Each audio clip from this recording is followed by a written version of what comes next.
வெற்றிவேல் முருகனுக்கு அரோகரா.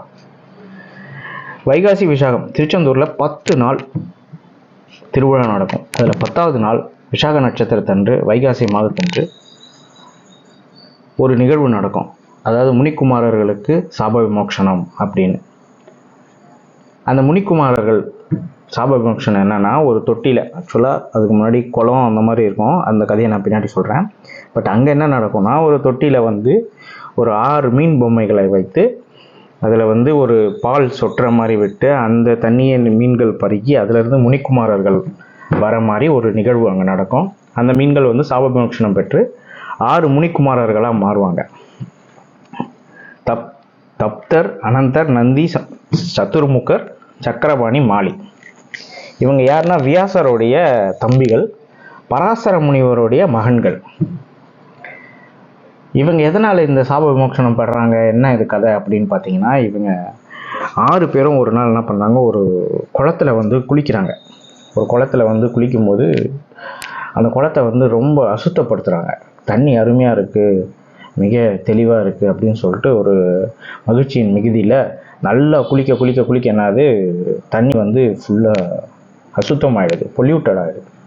அதிலிருந்து மீன்கள், நீர்வாழ் உயிரினங்கள்லாம் இறந்து போகுது. அப்போ ஒரு கட்டத்துக்கு அப்புறம் என்ன ஆகுது, அவங்க அப்பா அந்த பக்கம் வர்றாரு, பராசர முனிவர் பார்க்குறாரு. என்ன மீன்கள்லாம் இறந்து போயிருக்கு, என்னது இது, ஏன்டா அப்படி பண்ணுறீங்க, நீங்கள் ரொம்ப இது பண்ணிட்டீங்க, அசுத்தம் பண்ணுறீங்க நீரை, நீங்கள் வெளியே போங்க, குளத்தை விட்டு வெளியேறுங்க அப்படின்னு சொல்லும்போது அந்த பசங்க கேட்காம திரும்பவும் குளிக்கிறானுங்க. யார்? அந்த 6 பேர், தப்தர், அனந்தர், நந்தி, சதுர்முகர், சக்கரபாணி, மாலி. கோபம் அடைஞ்சிறாரு. தன் பிள்ளைகள் தான், ஆனால் கோபம் அடைஞ்சிறாரு, சாபமுட்டுறாரு. நீங்கள் எல்லாரும் மீனா போங்க அப்படின்னு சொல்லிட்டு. அவங்க அந்த மீனாகவே அந்த குளத்தில் இருக்காங்க. அப்பாட்ட கெஞ்சுறாங்க, தப்பு பண்ணிட்டோம்பா, மன்னிச்சிருங்கப்பா. முடியாது, இங்கே இரு. என்ன பண்ணணும்? பிராயச்சித்தம். பார்வதி தேவியால் உங்களுக்கு சாப விமோக்ஷனம் கிடைக்கும். அப்படியே போகுது. கொஞ்ச நாள் கழித்து ஒரு பால் துளி அந்த குளத்தில் விழுந்து அந்த நீரை பழுகும்போது அவங்களுக்கு சாப விமோக்ஷனம் பெற்று முனிக்குமாரர்களாக மாறுறாங்க. இந்த பால் சொட்டு எப்படி வந்ததுன்னா, முருகனுக்கு ஞானப்பால் பார்வதி தேவி கொடுக்கும்போது இந்த ஒரு பால் சொட்டு இந்த குளத்தில் விழுறதா கதை.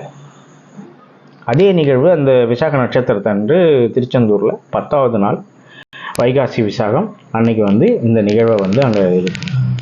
அதோடு இல்லாமல் இவங்க என்ன பண்ணுறாங்க, உடனே அந்த ரொம்ப பூஜை, புனஸ்காரம், ஹோமங்கள் அப்படியெல்லாம் ரொம்ப பண்ணுறாங்க இந்த 6 பேர்.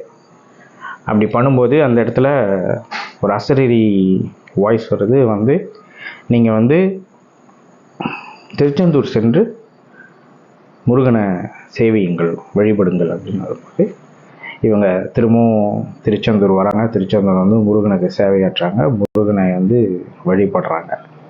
இதுதான் வைகாசி விசாகத்தன்று திருச்செந்தூரில் நடக்கிற ஒரு நிகழ்வு. நன்றி.